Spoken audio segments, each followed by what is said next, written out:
Hi Andy, do you want to come on in and have a seat? I'm Dr. Taylor, I'm the on-call psychiatrist for this afternoon. I got a call this morning from your family doctor because I think you went to see him this morning along with your mum, and I gather that things have been a little bit difficult for you. You've had some rather distressing experiences.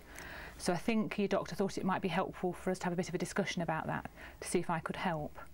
Would that be all right with you? No, it's fine. Would it be all right, Andy, for you to tell me a little bit about what's been going on?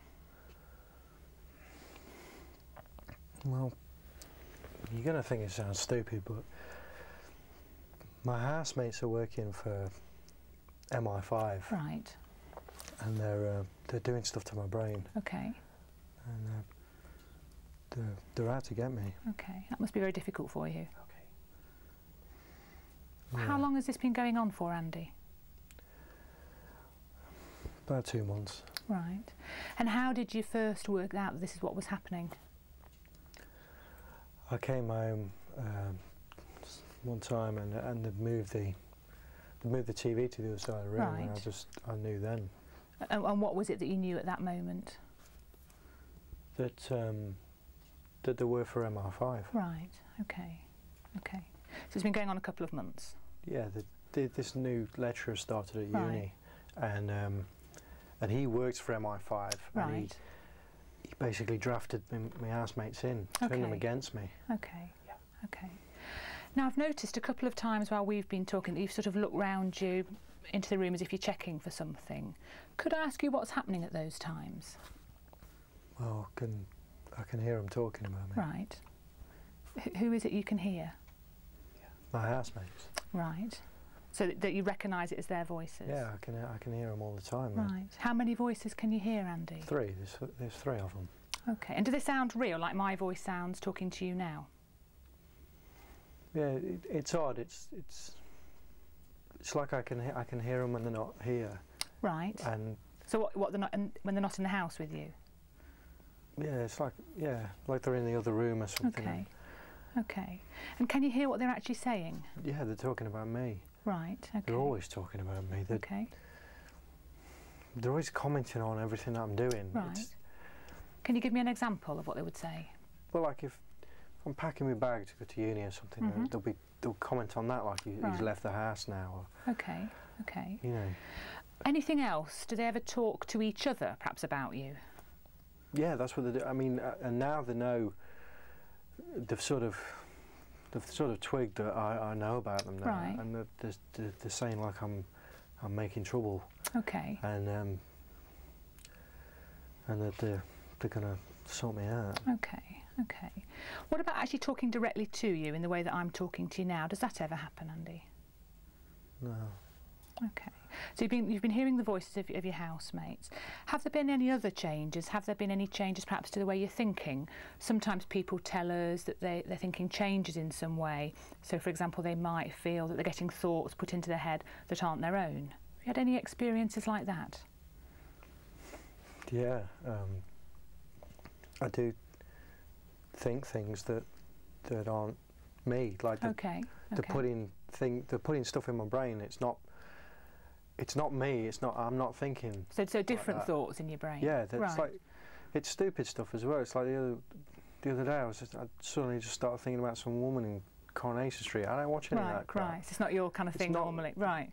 They're not my thoughts. Right. Okay. And do you have any idea how that's happening, or who's responsible? It's MI5. It's this chip they've put in my head. Right. Okay. And I can feel it all the time. Okay. So you're getting thoughts put into your brain that aren't your own. What about a different sort of experience? What about the experience that somehow other people are able to know what you're thinking, even though you haven't actually told them? No. Nothing like that? They're just putting stuff in my head. Just putting stuff. And can I just check, Andy, as well, that you're not getting the experience when your thoughts just stop altogether, like you have no thoughts left? No. If anything, there's too much in there. I wish I could unplug it. Okay. Okay. Just get this thing out of my head. Right. And you mentioned this chip or this device in your brain. Do you want to tell me a bit more about that? Well, it's a tracking device, so right. they know where I am at all times, right. And I can feel it moving around, like right. rotating so you around. can feel the physical sensation in your yeah. brain. Okay. Okay. That must be very difficult for you. don't know why they're doing this to me. I've done nothing wrong. Okay. Can I just check, are there any problems, Andy, with the rest of your body? Any changes in sensation or any bits that feel different in any way? No, I feel fine. I'm not ill or anything. I just want this thing on my head. Okay. I mean, it sounds like a very difficult time for you. Can I ask you, Andy, how are you coping with all this? How's it affecting you? Well, I'm not really leaving my room much, and I sort of have to wait till they go out to go down and get some food, but they've been doing stuff to my food now, so... Okay. What do you think's happening to your food? They're poisoning it. Right, okay. Are you actually eating much at the moment? No. Okay. Now, with all this happening, and this sounds like you don't feel very safe, have I got that right? Okay. Have you felt the need, I don't know, to take steps to protect yourself in any way? Well, I've got a knife. Okay. And I've got like a baseball bat. Right. It's just in case they get in my room. I don't want to hurt anyone. I just feel like I've got to protect myself. It's like it's cornering me to do this. Right, okay. Have you felt the need to use either the knife or the baseball bat so far? To take it out with you for protection? No, I don't want to get caught. Okay, no, okay. It's just in my room. Okay. Has it ever got so bad, Andy, that you felt the need to hurt yourself or even kill yourself as the only way out, the only way of coping with this? Well, I thought about getting some pills, but I couldn't leave the house, so I didn't get anything. Oh, and when you say getting some pills, would that be to take an overdose of tablets? Yeah. But you've not actually done anything about that so far? Okay. In the past, have you ever had any problems either with your temper or getting into fights, being aggressive, either with your housemates or anybody else? No, I'm not that kind of person. I don't want to hurt anybody. They're just driving me to this. And can I just check again, you've not been in trouble with the police or anything like that? No, never. Okay. With all this that's going on, is there anywhere at the moment, Andy, that you feel safe? My parents' house. Right, okay. And have you seen much of your parents recently? Yeah, I thought about going back there, but I don't want to drag them into this. I don't want MI5 knowing about them. Right. And throughout this last couple of months, when you've had all these worries, have you ever worried that your parents might in some way be involved in this conspiracy? I thought about it, but no. Okay, okay. Can I just check out a couple of background things with you, Andy? Your general health, is that okay? You generally fit and well? Yeah, I'm not ill. There's nothing wrong with me. Okay. It's just this thing in my head. Okay. And you're not on any regular medication from your own doctor at this stage? No, I don't take any pills. Right. What about other drugs? And by that I'm meaning alcohol, cannabis, pills, anything else?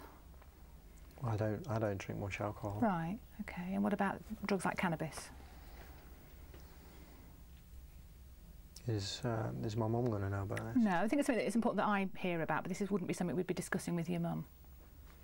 I smoke a bit of weed. Okay. Would that be regularly, so most days? Yeah. And how much would you be spending on weed? I don't know, get like a 10 bag, it lasts me a day or so. Okay. So you have a 10 bag lasting you a day of weed. Any other drugs? I'm thinking in particular things like speed or pills. Done a bit of speed. Okay. Is that on a regular basis, Andy?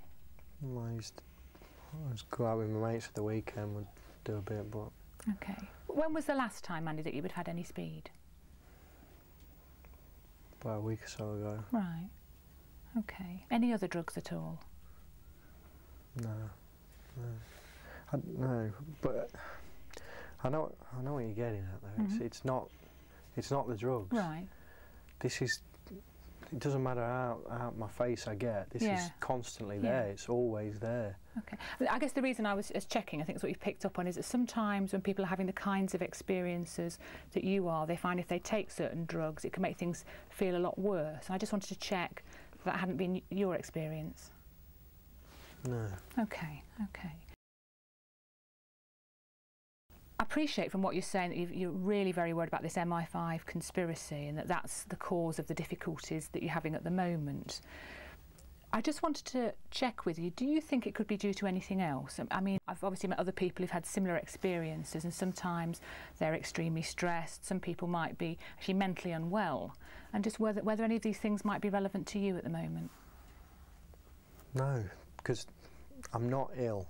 Right. It's them, and I've read books on this as well. The government know about them. Right. They know that they do this to loads of people. I don't know how they can get away with it.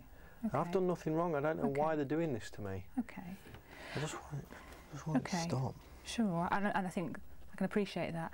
I guess what I'm wondering is whether you think there's anything that someone like me might be able to do to help you as a doctor, that sometimes meeting with someone like a psychiatrist or having medication, or for some people even coming into hospital for a short time might be helpful. Do you think any of those things would help you at the moment? I don't know. I mean, I'm only here really because of my mum. I've tried to. I don't want to worry her. I've tried to talk to her about it, and she doesn't understand. She doesn't really believe me. I mean,